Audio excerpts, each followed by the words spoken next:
Well, good morning, everybody. It's John, the storyteller fella here again. Tuesday, and we're looking at 2 days' time for the car wash. So I've gone to make my usual video this morning, and I came across an old video that I made a long time ago. There were two friends who described how they began a career in crime. And you know, when you think about it, what we're doing with this car wash program is we're introducing young people into a life that's away from crime. So perhaps it's appropriate to show an old video on here that you might enjoy. It's just a bit of fun. It's 5 minutes long. Nothing to do with car washes. Got everything to do with how people get started in crime. And if you relate that to the car wash program that we're putting in place on the Archway on Thursday, 2 days' time, from 10 in the morning till 3 in the afternoon. This is with Genuine Futures and my friend Sam. So I'll put the video on after this. I hope you enjoy, and I hope I see you at the Archway on Thursday with your car and with a tummy that is filling with lovely food, because there's going to be some there. So cheerio for now. John, the storyteller fella. Ta-da!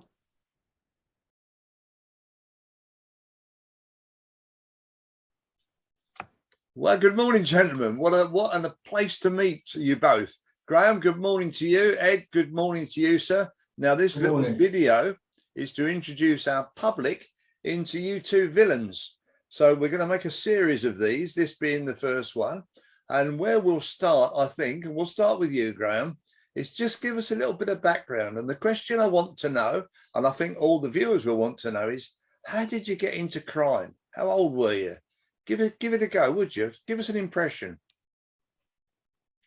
Well, thank you very much, John. Yeah, my name's Graham Frost, and I got into my life of crime when I was 12 years old.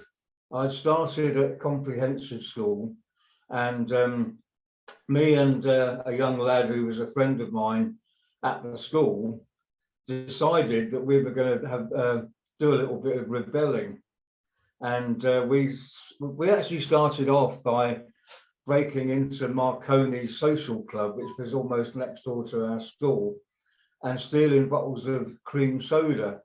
And I tell you what, when you've drunk 2 or 3 bottles of cream soda, you don't feel very well. And then we progressed from that to going to Woolworths one day and seeing what we could steal out of Woolworths. And we went down there on our bikes and parked our bikes outside Woolworths, and they didn't have chains and that sort of thing in those days. You just leant your bike against the railings.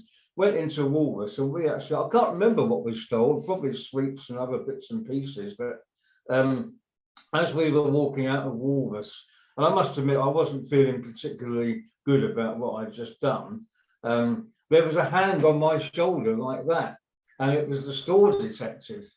And he said, I'd like to ask you two lads to come up to the manager's office, please. And I was, oh my goodness, you know. And we were took up to the manager's office, and the police were called. And then my parents, the police had to go round to my parents' house and tell my parents what had happened, because my parents didn't have a house phone. So this, I was 12 years old, this would have been in 1968. And I was also part of a very strict church. So you can imagine the furore that went on. Can you imagine? I was actually taken to court and put on probation. And I've spoken to police officers, you know, recently, and they say that if at 12 years old you were caught shoplifting now, you almost certainly wouldn't be prosecuted, and you certainly wouldn't be put on probation. But the big thing that came out of that, the big thing that was kind of my step towards leaving that church and that whole situation I was brought up in. Okay, well, let me stop you there, Graham. Let me stop you there, because you're moving on to the next episode there. And okay. that's interesting. That answers my question. How did you get into crime? How old were you? Because this wasn't the crime of the century, was it? And it's certainly would be doing differently. I've got a feeling, though, Ed, your story is going to be a little bit different. So give us a clue. How did you get into crime, Ed? Motorbikes is the simple answer. I was a late starter compared to most people. The first time I actually got taken to court was for a motorbike. I stole an XL 1000cc Harley Davidson because I was hanging about with older people and they were stealing performance bikes and selling the engines and the parts on. So I got arrested. I was only 16, but the two people who I was working with were a lot older. And the oldest guy was in his 40s. And I got arrested and he bailed me out when I went to magistrate's court. I can't remember the sentence that I got, a slap on the wrist or something. So my mum didn't know anything about it. So I've been to court, thought I got away from it. I was really loving the attention I got. It was the first time I got kudos for doing something crazy, and I loved it.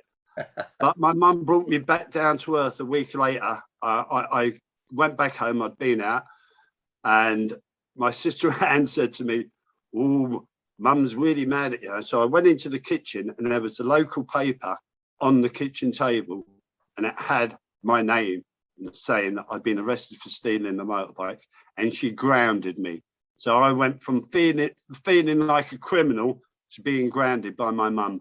And my mum was the only person in the world who could control me in any way, shape or form. So, yeah. But the thing is, once you're in the system, Graham got into it at 12 years of age. I was slightly older. I was 16 before I went to court. But once you're in the system, you get lost in it. True to say, though, Ed, I think I know you a little bit, that you had a bit of previous to that, and that's what got you criminal friends. Yeah, that's the first time they actually took me to court. But I'd been hanging about and doing naughty stuff from the age of 13, so around the same age as Graham. But it wasn't too serious, or I got away with it. So the motorbike was the first time. That was my first criminal conviction. Was for okay. So let's round this up then. Let me summarise and tell you what I think hearing your stories. It seems to me that the family background that you come from in different ways affects the way your mindset works as a young man, as a teenager, where your roots are, who influences you, who's in your peer group. And so you can be easily led. You know, the choices and chances that are available to you at that age are many and varied.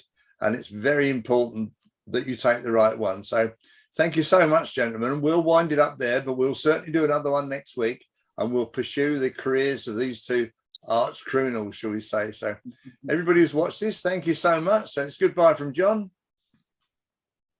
It's goodbye from me. Goodbye, everybody. For a minute, I thought they were asleep. Cheerio now.